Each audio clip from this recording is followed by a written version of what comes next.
কলকাতার সন্তোষ মিত্র স্কোয়ার, যেটা আমরা লেবুতলা বলি। তো গাইস, বাচ্চাদের কার্টুন দেখতে আমরা এখানে এসেছি, আর বাচ্চাদের কিডস সেকশনে চলে এসেছি। ইউটিউব কিডস যেখানে শুধু বাচ্চাদেরই কিছু না কিছু চলে যাচ্ছে, কিছু মাথার উপর থেকে যাচ্ছে।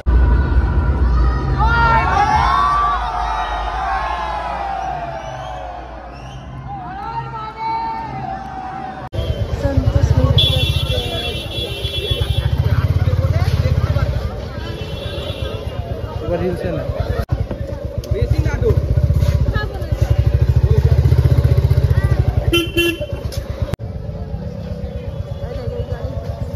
সো গাইস, এবার আমরা সন্তোষ মিত্র স্কোয়ারে চলে এসেছি, আর রাতের এখন 3টে বাজে। আর দেখো কত ভিড় আজকে, মানে মা বলছিল আজকে ভিড় হবে না। মা তুমি বলছিলে ভিড় মানে কি, এখানে তো হবে, যেখান থেকে আমরা এসেছি যে রুটে, সেই রুটে বলছিলাম যে যাওয়ার পথে হয়তো ভিড় থাকবে না, ফাঁকা থাকবে, কিন্তু অনেক ভিড় আছে আজকে। আর আজ থেকেই এত ভিড়, মানে তাহলে ভাবো পুজোতে কত ভিড় হবে। দেখো এখন থেকেই ট্রাফিক চালু হয়ে গেছে।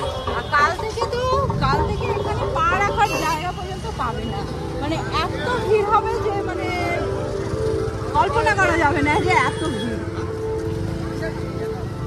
আদি ছোট ছিল, আমি এভরিডে এখানে নিয়ে আসতাম, মহালয়ের পর থেকেই এখানে কাজ শুরু হয়ে যেত।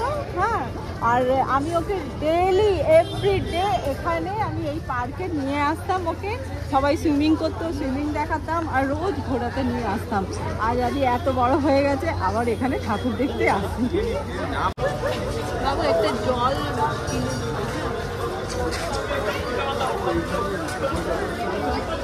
আমি তোমাদেরকে নিয়ে এসেছি লাস ভেগাসের প্যান্ডেলে, যেটা হলো কলকাতার সন্তোষ মিত্র স্কোয়ার, যেটা আমরা লেবুতলা বলি।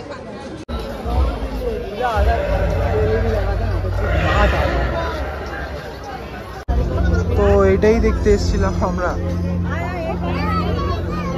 চেষ্টা করা হয়েছে ভালোই বানানোর, মানে প্যান্ডেলটার বাইরে এলইডি লাইটগুলো খুব একটা কাজ। আমার ফেভারিট কার্টুন চলে এসেছে, পোকেমন। এটা আমরা সামনের থেকে দেখাচ্ছি, আর সামনে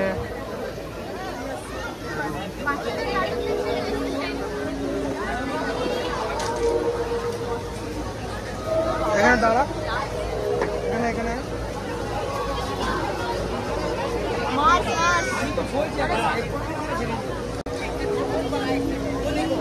তো গাইস, বাচ্চাদের কার্টুন দেখতে আমরা এখানে এসেছি, আর বাচ্চাদের কিডস সেকশনে চলে এসেছি। ইউটিউব কিডস যেখানে শুধু বাচ্চাদেরই কিছু না কিছু চলে যাচ্ছে, কিছু মাথার উপর থেকে যাচ্ছে।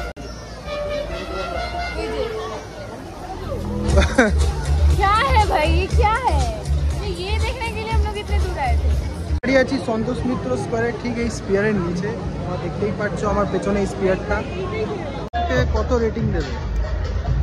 আমার হিসাবে এটা 10-এর মধ্যে 5 to 6, বাট এটা ডিপেন্ড হচ্ছে রাম মন্দিরের পুরো উল্টো রেটিং দেবো। হ্যাঁ, আর এইটা ডিপেন্ড হচ্ছে এটা লাইটনিং বা এটা স্পিনিং এর উপরে, বাট যদি ঠাকুর ভালো হয় তো দুটো রেটিং বেড়ে যাবে।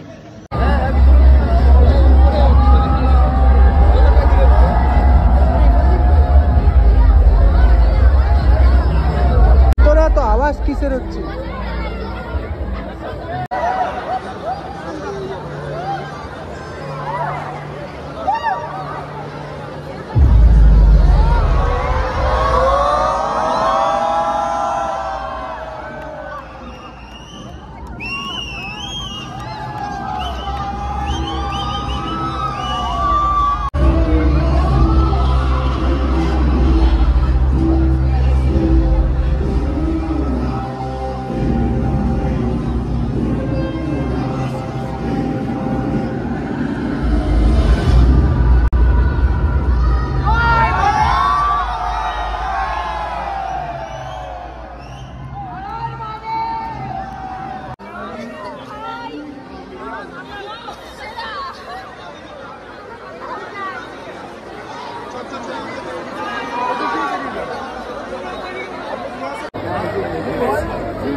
যেমন প্যান্ডেলটা দেখতে, ভেতর থেকে পুরো আলাদাই বল। ভেতর থেকে আলাদা আছে, কিন্তু যাই বলো যেমন এক্সপেকটেশন ছিল অত তো আসেনি, বাট ভেতরে যথেষ্ট ভালো বাইরে থেকে, কারণ বাইরে যে কিড সেকশন চলছে ওটা থেকে ভেতরেটা খুবই ভালো।